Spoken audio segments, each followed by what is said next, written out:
Choose your track, choose your race, and then go to SmartPick. Select your level of risk, the size of your wager, and which of these 3 strategies you want to emphasize. SmartPick will then tailor your very own selection and bet amount. It couldn't be easier. SmartPick, one of the exciting new features in the Equibase app. Download it free of charge today.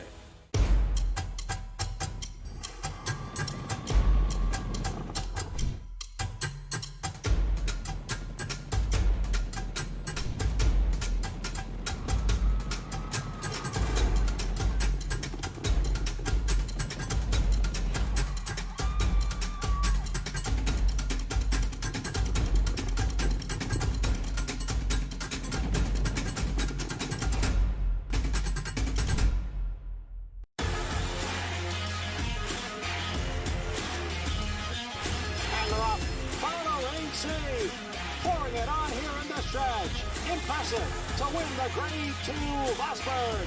Following C, Mile Happy is kicked it into high gear. And Mile Happy with a powerful performance wins by 2.5. The Cup champion, Run Happy, standing at Claiborne Farm.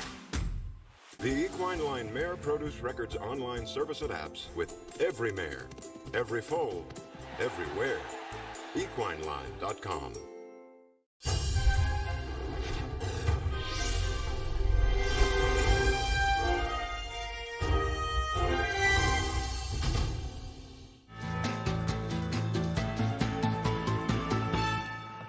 How about that, everybody? Finger Lakes, race number 1. They are halfway tacked up. I just saw something so cute. I know, I'm a big goof, and I'll show it to you in a minute.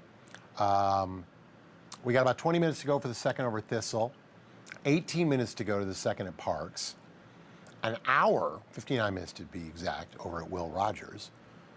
Looks like they're calling it 86 minutes to the opener at Horseshoe Indy.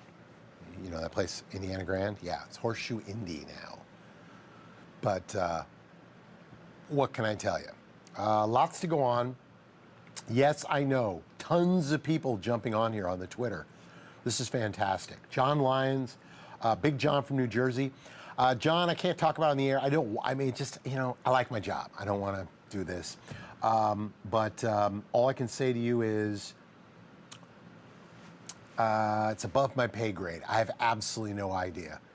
Maybe call the comment section or where the customer service. I have no idea if they, you never know. But yeah, it's way above my pay grade.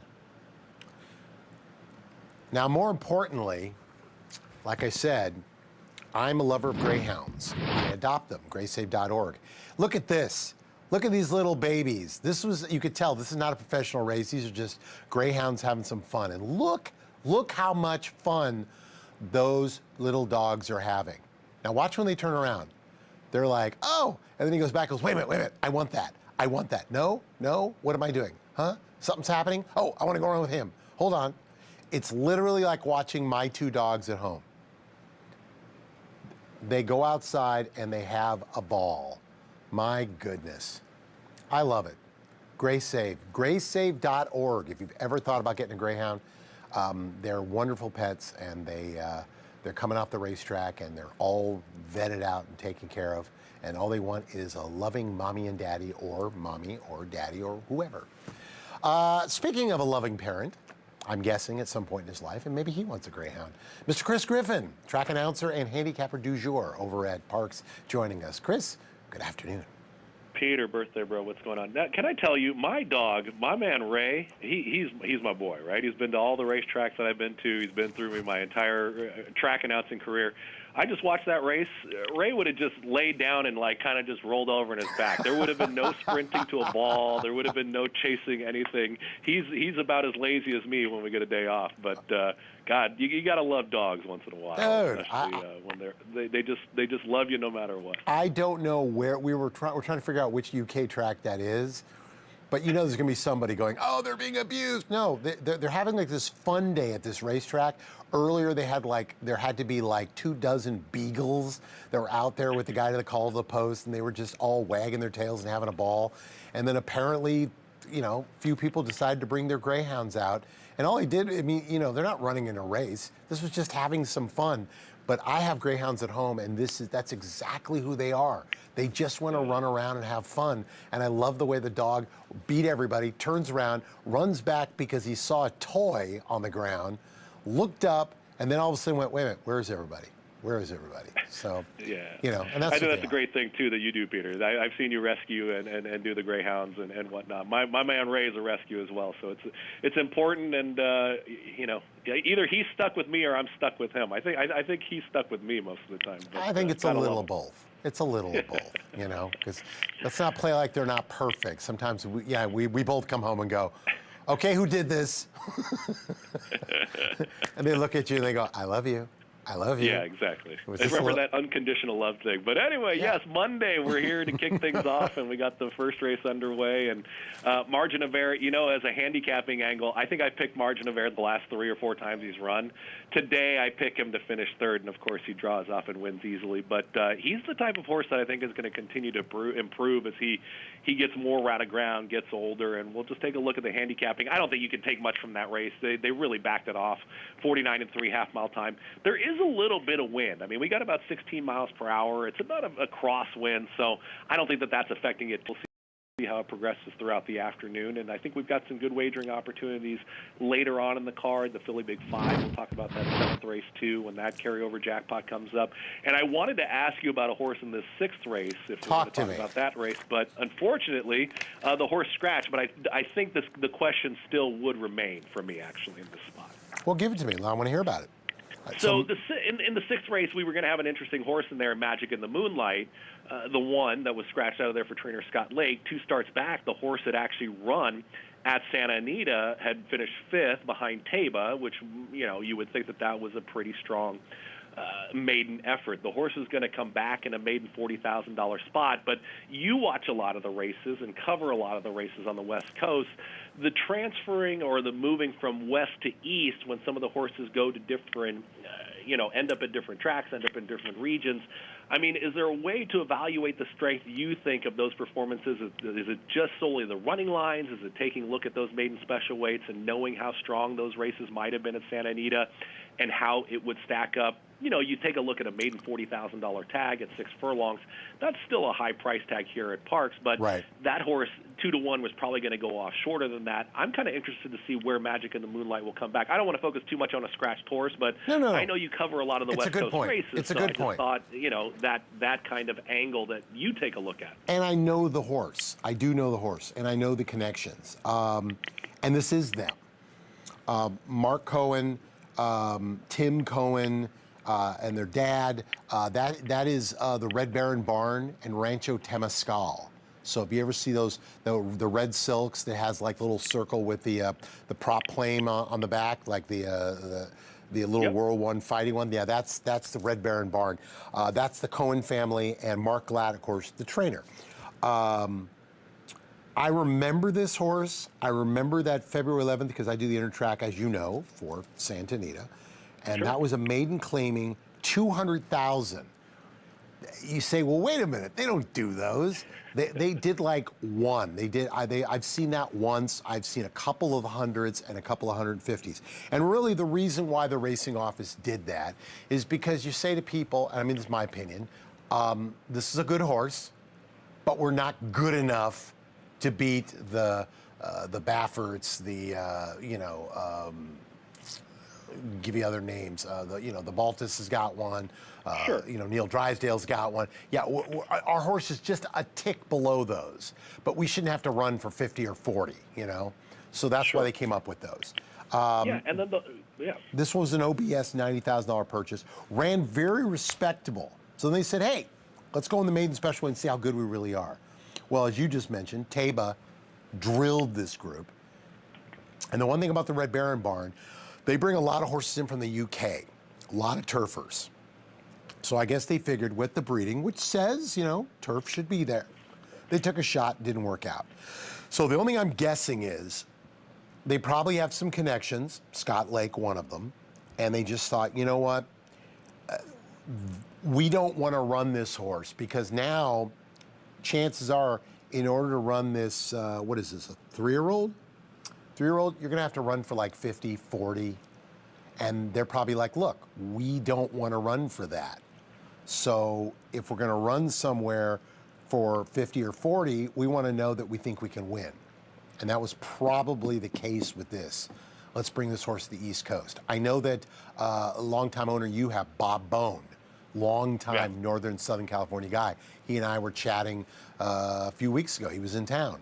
Same thing. He just said, look, you know, the horses that I have, my particular horses, have been difficult to get into races to fill. So that's why I started going back east. And maybe that's the situation with this one. Yeah, I think that makes a lot of sense, and I see a horse like that shows some speed. I guess the last thing that I would point out that I'm noticing as I continue to take a look at it, he's also a Pennsylvania bred. So if he's a Pennsylvania bred, of course, you know, coming out to Parx, your horse is going to fit much better and also have some more conditions to run against, possibly some state-bred company to match up against. So there's definitely purse money to be made there if Magic in the Moonlight can make the transfer. But he scratched today, but I just know, since you covered you cover so many West Coast races, I just thought that was an interesting horse to take a look at, just on the, you know, changing locations and how those horses move over. And he was probably going to be shorter than 2-1, but that's a name to remember there in Magic of the Moonlight, to see where he ends up actually going there for trainer Scott Lake. With him scratching, it opens up the race a little bit. I'll go with the 2 Union Fleet in you here. and me both. Cal Lynch, second time out, has been very strong, 24%. There's a nice work at Delaware. Horse caught a sloppy main track on the debut. It's so hard for me to really get a read on what a horse gets out of a debut over a sloppy main track, because we haven't probably seen them at their optimal, you know, the track that they may have been working over on a fast main track mostly. Now you get that this afternoon. Jorge Ruiz, when he's teamed up with Cal Lynch, they have been lights out. They're 43%, really small sampling size. But prior to that, 36% last year. So when they connect, and they usually win. This horse is not going to be 4-1, but I'm going to go with the 2 as the top pick there in race 6. Yeah, I got the same horse. There's no way we're going to even get that. It'll be. I'm going to guess right now. I'm going to say 8-5, 3-2 when it's all said and done. I just call that, for me, the angle with these maidens. First-time starter, well meant by the general public. The horse went off at what, 6-1? Well meant by the general public. Definitely had an excuse. And then they come back in a reasonable time, you know, and they come back. So, no, I completely agree with you. That's my selection also.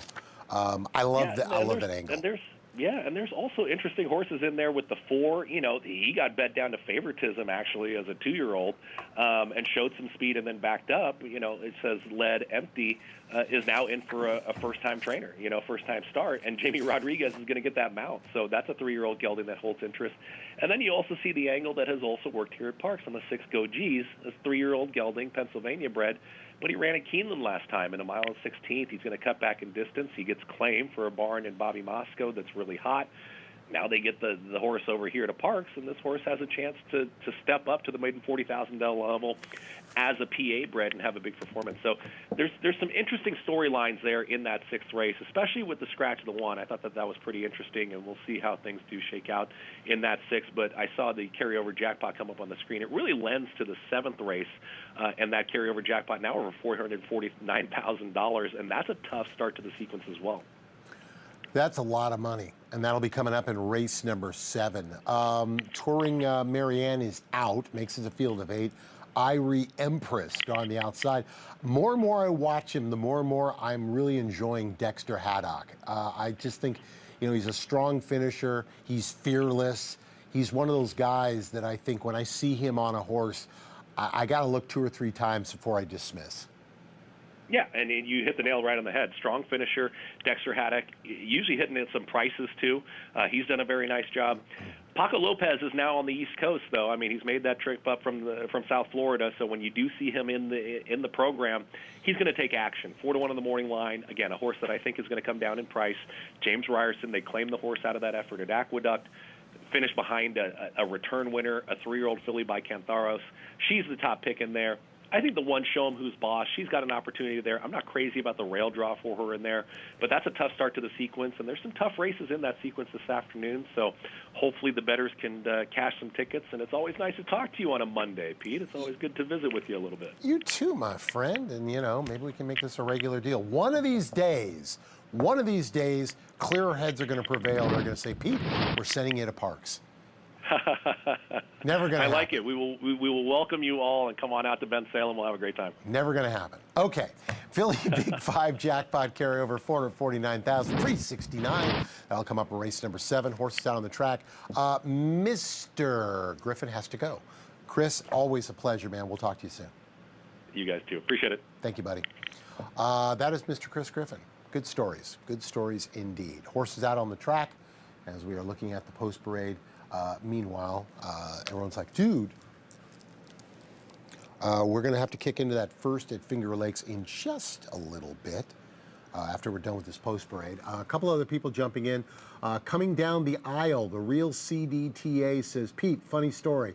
So my wife asked me what I had in the Derby. I tell her I got the Oaks Derby double with one with all. I tell her the best case scenario is if a 50-to-1 shot wins, I'm okay. Well, $973 later, who knew? See, now that's one that I don't call, the proverbial you know what? Because I know a lot of people that'll do that. And Secret Oath, I played the Derby double, and I took Secret Oath and Echo Zulu, and I put them with Epicenter. So didn't work out for me, but there are a lot of people that will do the angle that real CDTA just said, and that makes sense. Wade Nutt comes in and says, I am guilty of the same thing, Peter. I said to my wife during the stretch drive, I got this.